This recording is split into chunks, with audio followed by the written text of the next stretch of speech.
Dites-nous tout. Nous accueillons sur ce plateau aujourd'hui Ouria Boutelja. Bonjour Ouria. Bonjour. Auteure militante au sein du parti Les Indigènes de la République. Qu'est-ce que c'est les Indigènes de la République, Ouria? C'est un parti politique dit décolonial. Je ne sais pas si ça a un sens ici au Québec. En France, c'est un parti qui est animé principalement par des gens issus de l'histoire coloniale, c'est-à-dire qui viennent du Maghreb, d'Afrique subsaharienne ou des Dom-Tom, et qui vivent une situation particulière en France qui est celle du racisme structurel de l'État français, et donc ils sont discriminés massivement et qui vivent principalement dans les ghettos, dans ce qu'on appelle la banlieue, et qui ne se sentent plus représentés par les partis traditionnels. Ça a été une question importante au cours de la campagne présidentielle. Absolument. François Fillon a nié l'impact négatif de l'État impérial français envers les colonies. Là. Oui. Bon, voilà. Par exemple, c'est alors François Fillon, c'est un peu, c'est la nostalgie du passé colonial, mais c'est vrai qu'il n'en est pas le seul représentant. Évidemment, il y a l'extrême droite, mais qu'il l'est de manière décomplexée depuis une trentaine d'années. Mais à vrai dire, une grande partie de la gauche également. Donc en fait, le parti des Indigènes de la République. Ça s'appelle le pire. Qui fait pire. On a un slogan qui est le pire est à venir, alors qu'il faut comprendre comme étant effectivement le pire. Donc là, par exemple, Le Pen, Macron, voilà, le pire peut arriver, mais en même temps, un parti décolonial, c'est l'avenir. Voilà. Donc on joue sur cette espèce d'alternative qui est que on voit pas comment la France pourrait s'en sortir politiquement si la gauche en tout cas ne comprenait pas l'intérêt pour elle de faire des grandes alliances, de grands fronts avec les gens issus des populations des quartiers populaires. Ouais. Mais Emmanuel Macron, Ouria, dans son discours d'acceptation de son premier rang là, au premier tour là, des élections présidentielles, a tenu à dire qu'effectivement il fallait s'ouvrir, il fallait donner du travail aux gens dans la cité, briser ces systèmes de ghettoisation.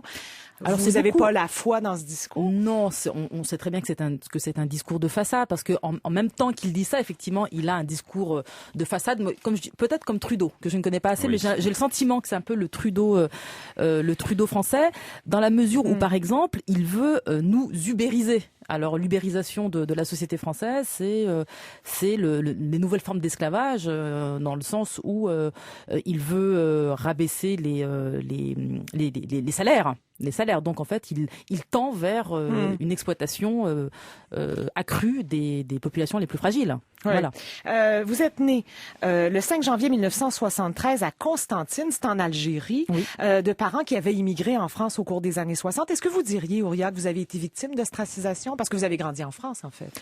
Moi, j'ai grandi en France et je suis une femme. Alors, en tant que femme, en tant que femme issue d'immigration postcoloniale, le rapport effectivement à la France n'est pas tout à fait le même que celui des hommes issus de la même immigration que moi. C'est pire? Parce que alors justement, c'est plus compliqué que ça. Il y a le racisme d'État. Là, je parle du racisme structurel. Il agit de manière différenciée en fonction du genre, mais également en fonction de notre background. C'est-à-dire qu'en fait, le racisme n'est pas tout à fait le même en fonction qu'on est musulman, qu'on est noir, qu'on est des dom-tom, qu'on est chinois ou qu'on est rome. Ouais. Donc il y a une sophistication du racisme français qui fait que on traite pas les populations tout à fait de la même manière. Et les hommes et les femmes différemment. Et alors aussi. quant aux femmes et aux hommes, effectivement, l'État français aura tendance à privilégier les femmes, précisément. Ce qu'on appelle les beurettes. Donc il y a un message un peu, je dirais même pas subliminal, parfaitement officiel, qui invite les femmes issues de l'immigration à si elles nient leur famille, si elles nient l'islam, alors à condition d'un tas de reniements, elles ont la possibilité de vivre en France en tant que citoyennes, évidemment, en acceptant une espèce de pacte de reniement, ce qui n'est même pas une possibilité offerte aux hommes. Alors les hommes, c'est autre chose, effectivement. Ils sont dès leur très jeune âge relativement plus contrôlés au faciès par la police, par exemple. Ce qu'on appelle le contrôle au faciès. Ils sont très discriminés concernant le travail et beaucoup d'entre eux, sont carrément tués par la police, puisqu'on déplore environ 5 morts par an, ce qui fait quand même, alors sachant que, et là ce sont les chiffres parfaitement officiels, il y a sur 100% des hommes, la plupart sont des hommes, tués par la police depuis les années 80, 90% sont noirs ou arabes. Oui, et puis ils remplissent les prisons, on connaît les statistiques. Alors, vous avez publié un livre très très discuté dans les médias français. On vous a critiqué, vilipendé, interviewé, contesté. Les Blancs, les Juifs et nous, que Thomas Leblanc et moi, nous avons lu. Alors, on vous a traité, à partir de ce livre, d'islamophobe, d'homophobe. Non, pas d'islamophobe, de raciste, pas islamophobe. Antisémite. Voilà, antisémite. Oui, c'est moi qui ai fait une erreur. Islamophile, voilà. Homophobe, sexiste, raciste, antisioniste. Oui, c'est beaucoup, hein, quand même. Puis vous semblez quand même assez sympathique, là. Bon. Alors, on va parler des deux conférences pour lesquelles vous êtes au Québec. Puis on va décrypter les thèmes. Oui. Alors, vous êtes au Québec pour participer au festival Métropolis Bleu. Donc, ce soir, il y a une conférence autour du concept de l'amour révolutionnaire, qui est le sous-titre de votre ouvrage. Oui. Qu'est-ce que c'est l'amour révolutionnaire, Ouria? C'est une difficulté pour moi de l'exprimer parce que c'est sûrement un rêve, parce que je suis quelqu'un de plutôt pessimiste dans la période que l'on vit. Et c'est quelque chose dont j'aimerais dire qu'il faudrait inventer. Alors, l'amour révolutionnaire, évidemment, c'est l'alternative à la guerre. Est-ce qu'on est obligé de se faire la guerre? Est-ce qu'on est obligé d'accepter fatalement une espèce de guerre civile larvée concernant la France? Oui. Pour l'instant, je parle du point de vue de la France. Je crois que non, parce que tant qu'il y a de la vie, il y a de l'espoir, et je pense qu'on peut éviter la guerre. Alors, l'amour révolutionnaire, ce serait cette alternative, c'est-à-dire, est-ce que entre blancs, juifs et indigènes, c'est-à-dire post-coloniaux, est-ce qu'il y a une possibilité de s'aimer? En fait, c'est une alternative à l'hégémonie, en fait. Donc, ce que j'ai compris du livre, c'est que c'est face à l'hégémonie européenne, l'hégémonie blanche que vous nommez les démocrates, les humanistes, les gens de gauche, finalement, qui disent prendre la défense de ces indigènes que vous nommez, mais qui finalement sont complètement hypocrites et perpétuent un système capitaliste. L'amour révolutionnaire, ce serait comme cette alternative qu'on peut choisir. Moi, je peux rien changer à la pigmentation de ma peau, vous voyez, mais je peux adhérer à votre... c'est un peu ce que j'ai reçu. Alors, précisément parce qu'il ne s'agit pas de pigmentation de peau. Parce que justement, la blanchité est mal comprise. Il s'agit d'un rapport de pouvoir. Oui, absolument. Voilà. Et donc, moi, par exemple, je dis dans le livre que je suis blanche. Oui. Voilà. C'est-à-dire qu'en fait, je suis, dans le cadre de l'État-nation, je suis une indigène. Je suis un sujet racisé par rapport à la population hégémonique blanche. Mais par rapport au Sud, au Grand Sud, je suis une blanchie dans la mesure où, bénéficiant relativement des privilèges politiques, syndicaux, sociaux. Donc là, oui, je suis une blanchie. Donc effectivement, j'ai ma part de blanchité, donc ce qui montre bien qu'on est dans un rapport de pouvoir et que la blanchité n'est pas du tout une question de... Donc vous seriez blanche en Algérie, mais racisée en France. Et en France, je suis racisée. Je suis une indigène. Voilà.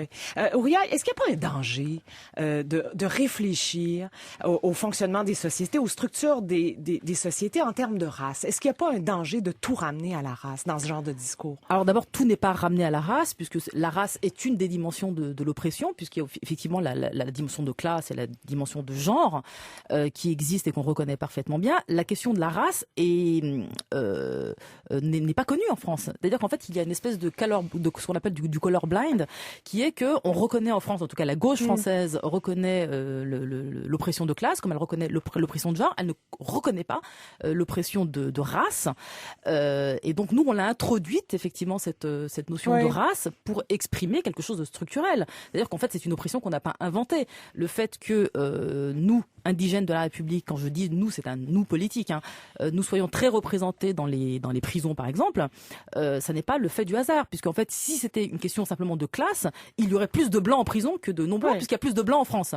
Or, les rapports sont inversement proportionnels, ce qui prouve qu'il y a une autre question qui se superpose aux autres, qui est la question de la race, et que nous, on tient à mettre au devant de la scène pour exprimer la raison principale qui explique en quelque sorte la mésentente entre nous et la gauche blanche. Mais d'une certaine façon blanche. aussi, puis je pense que c'est ça qui ressort de votre livre, vous faites un rapprochement avec plusieurs luttes internationales, avec la lutte des droits civiques aux États-Unis. Vous parlez beaucoup de James Baldwin. Votre livre, moi, m'a rappelé le documentaire de Negro, Don't Call Me Your Negro. Negro, yes. I'm not your Negro, exactement. I'm not your Negro. Documentaire qui vient de paraître. Qui est excellent, où la pensée de Baldwin est résumée finalement en s'attaquant à ce suprémacisme finalement facile, quotidien. C'est ce qu'on s'attaque pas nécessairement à... Oui, il y a la violence, vous parlez de la Shoah dans votre livre, il y a la violence, il y a l'extermination, mais il y a ce racisme normal, quotidien, cette oppression, et qui peut être vécu en France, mais vous parlez des Autochtones d'Amérique du Nord, vous parlez des... je pense que nous, au Canada, on pourrait avoir ce sentiment-là par rapport aux Premières Nations. Tout à fait. Mais qu'est-ce qu'on cherche quand on apporte ce discours-là sur la place publique, Ouria? Parce que vous parlez d'amour révolutionnaire, mais c'est un discours qui stigmatise, on l'a bien vu, là, qui polarise les gens, vous les faites réagir, ils sont en colère par rapport à de tels propos. Ah, ils sont très en colère, mais c'est parce que ils tiennent. Moi, je crois que la colère, elle est due au fait qu'ils tiennent tout simplement à leur privilège. C'est-à-dire qu'en fait, ils voudraient que la situation se perpétue. Or, nous disons que la situation ne peut pas se perpétuer dans la mesure où nous en sommes les victimes. Donc, soit on accepte d'être des victimes et de subir, et donc effectivement de ne rien dire, de laisser les choses se faire, mais si vous voulez, ne pas proposer d'alternative, c'est aussi permettre à d'autres de proposer l'alternative. Or, en France, des alternatives démagogiques, type, alors je ne sais pas si vous connaissez Alain Soral, par exemple, qui est un militant d'extrême droite, qui lui a un discours qui est une offre aussi politique pour les gens issus de l'immigration et des quartiers. Oui. Donc il attire aussi du monde, mais on peut aussi imaginer Marine Le Pen peut en attirer aussi. Marine Le Pen a une politique vis-à-vis des quartiers, mais on peut aussi considérer que l'État islamique lui-même a un discours vis-à-vis. Tout à fait. Et essaie, voilà. Donc en fait, c'est simple. Si le terrain est laissé, eh bien, il n'y a pas d'alternative politique et ensuite on n'a plus que nos yeux pour pleurer, si vous voulez. Et les propositions qui sont faites sont des propositions qui sont effrayantes. Et donc nous, on est quand même dans une perspective où, précisément, lorsque vous dites je fais la proposition de l'amour révolutionnaire, c'est quand même une proposition qui propose une alternative universelle pour tous. Il ne s'agit pas simplement... Peu importe la couleur de la peau, là. Ah oui, mais absolument. Oui. C'est pour ça que, quand je dis vers une politique de l'amour révolutionnaire, c'est une politique vers un nous politique qui englobe tout le monde. Bon, comment on y arrive après avoir choqué tout le monde de telle sorte? On y arrive comment? Parce que c'est ça aussi l'enjeu actuellement. Si tout le monde se divise et reste dans son camp, on n'y arrivera pas. Non, mais d'abord, on est déjà divisé. Oui. D'abord, on est déjà. Si on regarde factuellement les choses, les divisions existent réellement. Là, la question, c'est comment surmonter les divisions. Eh bien, il me semble que moi, je raisonne, si vous voulez, de manière tout à fait matérialiste. Moi, je crois que ce qui fait bouger le champ politique, c'est quand même d'abord et avant tout les rapports de force. Donc, il s'agit pour nous de construire une force politique. C'est pour ça qu'on est une organisation politique qui est à même d'abord de convaincre ceux qui sont concernés, parce que ça, c'est déjà en soi un défi. Je crois que c'est Angela Davis qui disait qu'il faut déjà convaincre les opprimés. De lutter. De reconnaître cette oppression-là sans déterminer par le fait qu'ils sont la victime. Et c'est délicat parce que se définir comme une victime, c'est pas nécessairement facile pour tout le monde non plus ou souhaitable. C'est délicat aussi de se reconnaître comme ostracisé, comme marginalisé. C'est pas nécessairement l'envie des immigrants. À la base, ils veulent s'intégrer. Quand ils arrivent dans un pays, Ouria, ils veulent participer au pays. Ils veulent pas être stigmatisés dès le départ ou rangés comme une victime. Oui. C'est le défi là qui vous attend. Alors absolument, mais les faits sont têtus. Ils veulent s'intégrer, mais on ne les intègre pas. Donc voilà, c'est-à-dire qu'en fait, la volonté de vouloir s'intégrer, elle est très très forte, absolument. Vos parents devaient vouloir s'intégrer quand ils sont arrivés dans les années 60. Et ils nous élèvent pour faire des études, pour réussir mieux qu'eux. Sauf que la société française nous en empêche, puisque le principe même de la ségrégation spatiale et sociale, c'est le refus de nous intégrer. Oui, Ouria, pourquoi on vous a traité d'homophobe? Parce que, alors ça c'est une histoire qui remonte à 2013 où un journal, je crois qu'il s'appelle Street Press, avait déclaré que j'avais dit que les homosexuels n'existaient pas dans le monde arabe. Vous avez cité en fait l'ancien président iranien qui disait il n'y a pas d'homosexuels en Iran. Non, parce que c'était avant. Là, ce dont je vous parle, c'était avant le livre. Ça, c'est ce que je dis dans mon livre. Mais l'histoire dont je vous parle, les accusations d'homophobie datent de 2013, où un journal avait exprimé cette idée. Moi, ce que j'ai dit, c'est une toute autre idée, qui est que les identités politiques LGBT n'étaient pas universelles. Alors, ça n'a rien à voir avec l'homosexualité, qui effectivement existe partout, mais la politisation de la sexualité n'existe pas partout. C'est un produit occidental, c'est ce que vous dites. Par exemple, si on est au Japon ou en Iran, la politisation LGBT n'est pas vécue de la même façon qu'en Occident. C'est ce que vous voulez dire. Je dis non, c'est même pas qu'elle n'est pas vécue, c'est que parfois elle n'existe pas du tout. C'est-à-dire qu'en fait, il y a l'idée très eurocentrique qui consiste à considérer que l'expérience des Européens est universelle. Elle se voit précisément, notamment à travers la question LGBT, puisque dans le continent africain, je ne prends que cet exemple-là, comme on pourrait prendre le cas de l'Iran, effectivement, cette politisation de la sexualité n'existe pas. Alors, il existe des endroits dans le monde, et ça a été particulièrement le cas avant la colonisation, avant la colonisation, où par exemple, il y a des types de relations sexuelles qu'on dirait homosexuelles, qui n'avaient pas de nom, par exemple. Elles n'avaient pas de nom social. Il y avait, dans d'autres pays, elles avaient un nom, c'est-à-dire qu'elles étaient identifiées comme étant un fait social, mais pas politisé. Donc, vous voyez, déjà deux différences. Et en Europe occidentale, de ce qu'on appelle les démocraties libérales, là oui, la sexualité, elle est politisée. Mais c'est une expérience concrète qui existe, qui est conjoncturelle et qui existe dans un endroit particulier. En quoi c'est intéressant dans le débat que vous tentez de mener? Alors c'est intéressant parce que quand on est décoloniaux, on refuse de croire à l'universalité de l'expérience des pays occidentaux. C'est-à-dire les expériences sociales. À partir de là... Autant le féminisme aussi, ça fait partie du même discours pour vous. Féminisme, c'est exactement pareil. C'est-à-dire qu'en fait, il faut comprendre que le monde ne vit pas au rythme de l'Europe, mais pour des raisons parfaitement explicables. C'est-à-dire qu'en fait, ne serait-ce que parce que l'Occident est le lieu d'exportation de certaines idées. Mais il y a des choses qui sont bénéfiques quand même. C'est une idée intéressante, le féminisme. C'est une idée intéressante que celle d'inscrire des orientations sexuelles dans un discours politique. C'est pas nécessairement néfaste.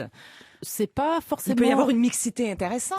C'est très compliqué d'être aussi affirmatif. C'est-à-dire qu'en fait, il y a de tels bouleversements. C'est-à-dire qu'en fait, les pays du Sud ont tellement dû incorporer l'importation d'idées nouvelles, de luttes nouvelles. Par exemple, même la lutte des classes, qui paraît universelle. Eh bien non, ça n'est pas vrai. Européen, au départ. La lutte des classes n'est pas universelle. C'est-à-dire que pour qu'il y ait lutte des classes universelle, il faudrait que tous les pays du monde soient structurés de la même manière, avec une grande bourgeoisie et un prolétariat. Or, la plupart des pays du Sud n'étaient pas industrialisés, et donc l'idée même d'une universalité de la lutte des classes, elle est à remettre en cause. Donc c'est pas aussi simple. Houria Bouteldia, on comprend que vous nous obligez à changer notre regard par rapport à vos écrits et vos propos, certainement. Alors ce livre dont on a parlé, il est publié aux éditions de La Fabrique. Vous êtes en conférence ce soir et demain dans le cadre du festival Métropolis Bleu. On va placer les références de ces deux présences sur notre site web. Merci beaucoup d'être avec nous. Merci beaucoup.